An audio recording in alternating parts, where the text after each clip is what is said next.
Aw, this is kind of like my old background, which is so nice and nostalgic for a video where I'm about to rip things to shreds.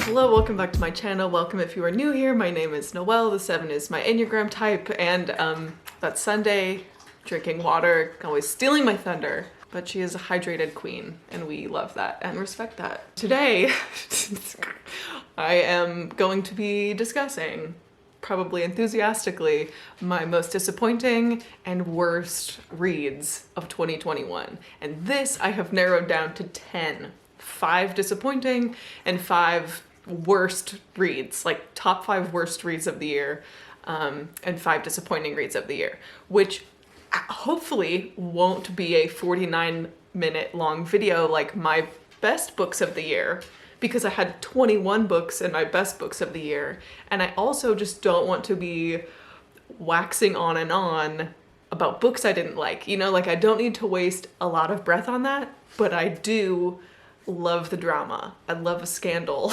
So I'm doing it a little bit, just for the spiciness. It needs to be said, so let me just say that these are my opinions and these books just didn't work for me, okay? And if you liked them, I'm so happy for you, genuinely and wholeheartedly. Also, I don't own like any of these. I think I have 2 that I still own and probably will keep, because one is part of a series and one I might actually reread at some point. The others, unhauled all of them. Unhauled all of them. Either I hated them and did not need that energy in my home, or I knew that I would never be bothered to reread them and I did not need them just taking up real estate on my little shelves that already have too many books stacked on top of each other. So we're trying to minimize the clutter. So the first one, we'll do the disappointing ones first.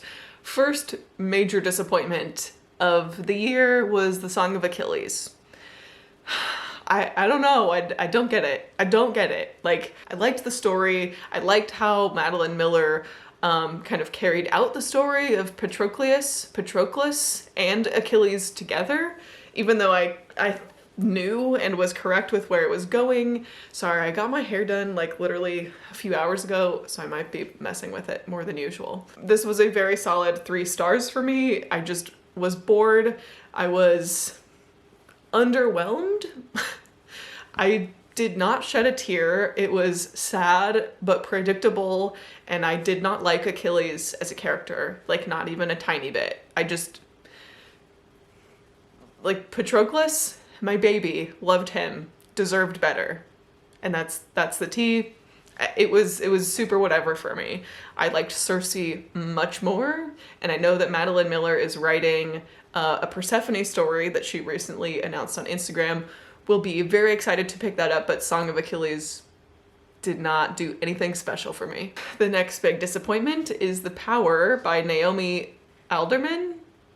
I think it's Naomi Alderman. And my buddy read this with Rachel from Let Me in the Library, and she really likes it. You know who else really likes it? Obama. Like, it was one of Obama's favorite books of either last year or the year before. It was like on the blurb of the cover that I used to own. And I was like, well, if Obama likes it, then like, what is there to lose? A very underwhelming 3-star read for me. It was a classic trying to do too much. I thought it was trying to be too smart. So either I'm not smart enough and I did not get what it was trying to accomplish, or it was just kind of try hard and trying to do too much rather than really commit to a few things and make a really powerful statement about a few things. What if women just got the power to inflict harm onto men as they wished, which basically, like, this power is awakened in women across the world where they can like electrocute people, men. So then we kind of follow like the political and social unrest that happens as a result of this like great awakening of power in women all over the world, and like a religious movement that kind of sparks out of the whole thing. And it was interesting, like the play on this shift in power dynamics and how this power dynamic shift flips the patriarchy on its head. Like, I understand that that was the message it was going for, but there wasn't, it was just like, oh, women can be powerful too. See, what if women could scare men when men were walking alone home in the dark? Like, oh, men are scared now. It's like, it just felt like, okay, we get it. We get it. I really liked the way it was written, almost a story within a story. I thought was pretty cool, and I wanted more about that. It was a disappointment because I wanted to make this book my personality. I really wanted to love this book, but I didn't, and I'm sad about that. The next two disappointments are the two that I actually own. The first is Stars Above by Marissa Meyer, and I reread the entire Lunar Chronicles series in 2021 in the fall, and this was the only one of the series that I hadn't actually read yet, and I didn't own it. So I ordered it in the old cover to match my existing set of covers, which you could probably, they're right there is the rest of the series. And I was like, perfect, I'll order through like thrift books or something, because they don't even print these anymore. I'll get the matching cover of the short story collection that goes along with the rest of the series. And I got to the end of the series, which was really fun to reread. And then I was like, oh my God, I can't wait to read all of the short stories that I'd never read before. What a treat. Not a treat. Not a treat. This was the most lukewarm, vanilla ass reading experience, especially having just read and re-immersed myself in the entire series. Like, I marathoned it in a couple of months. I should have really loved this. Didn't care. I didn't care at all. The only fun one in here that I felt like there was really something there was the only story where all of the characters are completely brand new that we hadn't met prior in the series before. The rest of all of the stories in this collection are basically just a bunch of fan servicey epilogues to different characters and couples over the course of the story. There's one or two that's like a prequel, like backstory fleshed out, which felt pointless to me because we already knew those histories of the characters. So fan service is like, unfortunately, I feel the most accurate way to describe this. And honestly, fan service at best, and like a money grab at worst, because I don't feel like this brought anything new to the series or the universe, except for that one small, unassuming story in the middle, which was like, where did that come from? Like, I wanted more of that. Like, random vignettes of different people, other places in this universe that she's created.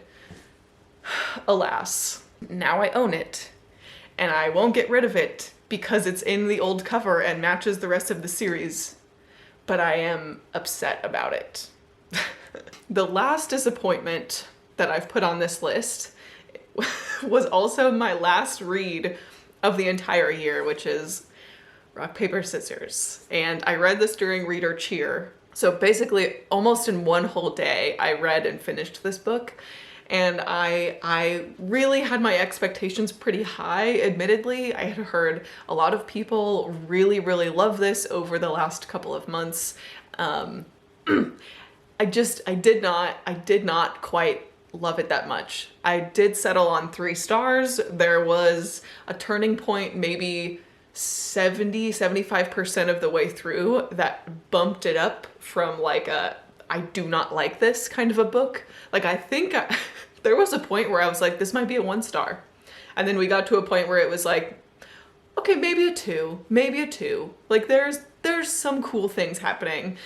And then the last third of the book, I did have a good time. It was more interesting. Things kind of came together. So I settled on a 3 star, but like a low 3 star.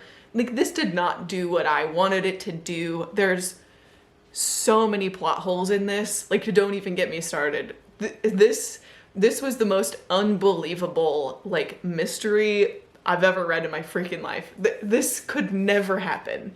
And I feel like that's the point of mysteries and thrillers, is that it's thrilling, because that could happen. And there's in no universe would the entire premise of this book happen, the middle of this book happen, the twist happen, or the ending. None of it could happen. None of it I found remotely believable. None of the characters are likable, which doesn't bother me, but also only maybe one of them goes through any kind of tangible growth or character development at all. And the way that this is written is pretty cool. Like, I'll give it that. That's probably the entire 3 stars, is the writing of this book. Pretty cool. But the actual story and the way things unfolded, the characters, the plot holes, no. Would I reread this? Probably. This is why I don't think I'll unhaul this, because I wouldn't mind a reread, and I might like it more upon a reread because of certain things that happen. But also, that being said, I could like it less because of the plot holes and things that I know exist. So I don't know. A really vague premise of this, which I went in knowing absolutely nothing. So I will give you close to nothing. A very vague premise is a husband and wife who are experiencing like unhappy troubles in their marriage. They go to this like remote cabin for a weekend getaway to try and kind of maybe fix things and talk about what's going on in their marriage. Can we get better? Like, what's going on? And then things start to get a little weird. Oh, that wasn't the last disappointing read. My bad. I've only talked about 4 books so far. LOL. Okay, the last disappointing read and the first 2 of my worst reads all have the word kingdom in it, which makes me really nervous to read anything else that has the word kingdom in it. So my 5th most disappointing read is To Kill a Kingdom, right? Is that the one? Yes. To Kill a Kingdom is disappointing. This is a standalone YA fantasy that I really, really wanted to love. It has sirens, mermaids, pirates, and like a epic quest, like a treasure hunt kind of a situation. A siren hunter prince and a siren princess. Guess what? They meet. There's tension. Crazy. I felt like there was no world building. Like, I could not get a sense for any place that we were at, which is bizarre because the easiest thing in my mind to world build is like the vibe of a pirate ship and an ocean and like a pirate quest. Like, that's not hard to convince me that like I'm there and feeling the pirate quest vibes. You know what I mean? It's not like we were in a specific like obscure magical made up country. Like, all you had to do was convince me that I was on a pirate ship, and I did not feel that. All you had to do was convince me that I was in like a magical underwater kingdom. Not even remotely sold. Where was the world building, first of all? Also, speaking of plot holes and YA tropes, this had them all of them. Nothing really made sense to me, but I did have fun. Like, it was fun to read because it was just over so quick. The quest made no sense. The stakes of the whole story and both main characters made no sense to me. It just felt very like hollow. I was like, why am I, like, what is even the point of this book? 3 stars. Like, it was fun. I feel like I'm coming on really strong on this one, where I didn't hate it. Like, let me be very clear. Did not hate it. It was a fun, quick and easy YA fantasy with a sprinkle of romance, but not one that I would necessarily recommend. Like, there are other fun YA fantasies out there to scratch that itch, I would say. Okay, now we are in the worst books that I read. The 5 worst books that I narrowed it down to. And like I said, the first 2 have kingdom in them. So we talked about To Kill a Kingdom, and now I have The Kingdom, which this is one that I buddy read with my friend Nicolee from Nicolee Reads, and I think she liked it more than I did, but didn't love it, if I am remembering correctly. And I did not like this. This, I wanted to. Like, it was really interesting YA sci-fi standalone where it's basically Disneyland, and there's these princesses at this Disneyland theme park, but instead of actors dressing up like the princesses in the park, they're literal intelligently designed like robots. It's AI robots that look like people and live in the park and interact with the guests as their actual character, which they are programmed to believe is like literally them. This had all the ingredients of things that I should have liked, because first of all, AI princesses at a theme park, freaking cool. Second of all, it's done in almost completely mixed media. Like, there's elements of mixed media dispersed throughout like the normal chapters, and there's like a murder mystery going on also. What I wanted from this book was a really interesting discussion about like the rights of artificial intelligence.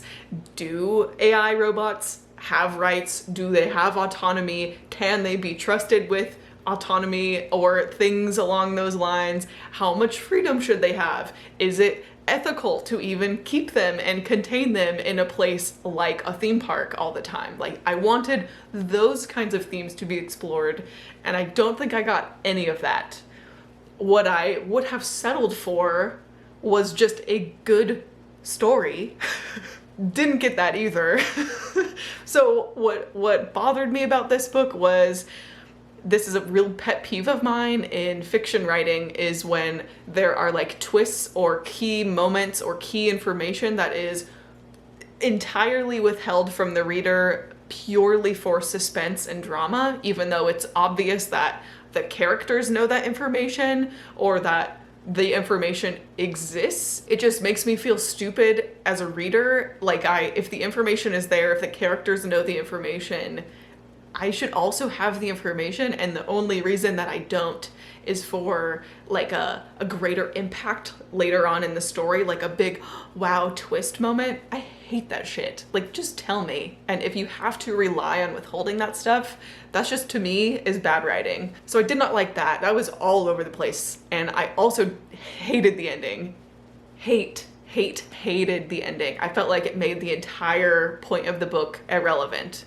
So this was a big no-go for me. The next one that has kingdom in the title is Crooked Kingdom. I'm so sorry. This book was not good for me, okay? I liked Six of Crows. I thought it was okay. It was fun. It was enjoyable. Crooked Kingdom? First of all, I couldn't tell you a single thing that happened except for 1.5 things that happen at the end. The character work, I'll give you that. We get to know the characters a lot more in Crooked Kingdom. I think I actually gave this 3 stars. I don't remember if I gave this 2 or 3 stars, but if I gave it 3, it was 100% because of all the characters. But that's the point, is like, what they're doing in this book makes no sense, does not need to happen, is not memorable, but we needed to put them through something to get to know them better. And I understand that, but like, why couldn't it have been better circumstances? Like, why couldn't we have had both? Like, a good plot and good characters. You know, that's like the basics. Also, without being spoilery, the big twist at the end of this I felt was gratuitous and did not need to happen, and was just for an emotional gut punch and not for any actual good reason, which bothers me in writing also. So in your professional reader opinion, if you think I would like Rule of Wolves in that series in this universe, let me know and I will give it a try. But know that I DNF'd the Shadow and Bone series in the middle of the second book in the trilogy. I did like the TV show, to be fair. I gave Six of Crows 4 stars. I gave Crooked Kingdom, I think a 2 stars, maybe a 3, but that would be a generous 3. The top 3 worst books of my year, I'll start with the letter M. The first being Midnight at the Blackbird Cafe, which I read this pretty recently, like October or November, I think, and I wanted more from this. I felt like I was bamboozled, like I was tricked into reading this by the back of the book, the premise, the reviews that I had seen, and this was one of those examples where like I didn't feel like I read that book. Like I felt like I was promised a completely different book by everything I had seen about it. So reading it, I was confused, I didn't understand, and I kept like thinking like, oh, maybe it'll make sense in the next chapter, like maybe I'll get there, maybe all of these elements will come into play. Never did. Was so underwhelming, and instead of it being a cool, witchy, vibey, southern mysterious book with like magical realism and family drama, this was just like a southern rom-com, which how did that get confused? How did that get confused? And also, okay, so if it was a southern rom-com, fine, but at least make it a good one. And it was the most boring little rom-com I've ever read in my life. In the wrap-up where I talked about this book, I think I said something like, it felt like reading a Hallmark Christmas movie, or just like a cheesy Hallmark movie, which no shade on Hallmark movies because I don't believe in guilty pleasures. Those are simply just pleasures. Like I love a good cheesy Hallmark movie, but I would rather just watch them. Like I don't need to spend hours of my life reading a bad Hallmark movie when I can watch a good Hallmark movie in like an hour and a half. What this book promised me was a woman who goes back to a small southern town where her grandmother has recently passed away, and her mother fled before people knew that she was ever pregnant. So this woman has never known this town where her family has these roots. And so she goes back to bury her grandmother and take over her grandmother's like infamous cafe called the Blackbird Cafe, where it's rumored that if you eat a slice of blackbird pie, which doesn't actually have blackbird in it, it's a little bit misleading. If you eat a slice of blackbird pie, you will hear your dead loved ones giving you advice in your dreams that night. That sounds really cool. Did we get like any of that over the book? Literally like a drop, maybe. So then what's the book about, you might ask? Nothing. The book is about nothing. I don't know what I read. Don't waste your time. Next one, the second worst book that I read all year, I'm so sorry, is Muse of Nightmares by Laini Taylor. This book did not need to exist. Did not need to exist. We could have just ended Strange the Dreamer and had it be a standalone. It would have been a little mysterious. There would have been a little bit left up to interpretation, but that would have been miles and miles better than this monstrosity. This made no sense. This made no sense. If you're gonna write a fantasy duology, you only have 2 books that need to make sense together, and I felt like they were so different that it's like Laini Taylor changed her mind about every single thing about this world that she's made when it came to the second book. It felt like she was just creating new stuff to justify the old stuff that she didn't think she needed to create answers for or a reason for. Another big pet peeve of mine, which just feels like basic writing, is if you make a promise to a reader, that should be fulfilled, right? Like that feels pretty basic. If you're going to bring something up and talk about how disastrous it would be if this happened, wink. How, oh, this would be really bad if such and such happened, wink. Then like that should happen because you're making the reader anxious and excited and dreading that thing happening, that when that thing doesn't happen, or there's like a cop-out where it doesn't have to happen, like it just gets magically solved without any consequences, that is not that's not good writing. I'm so sorry. Like that I wasted my time. This was like a 14-hour audiobook, and I felt like all 14 hours, like I will not get those back. This added nothing to my life. I'm trying not to say it was garbage, because that's really harsh, and a lot of people really do love and treasure this book. But like, why? But why? The ending, horrible.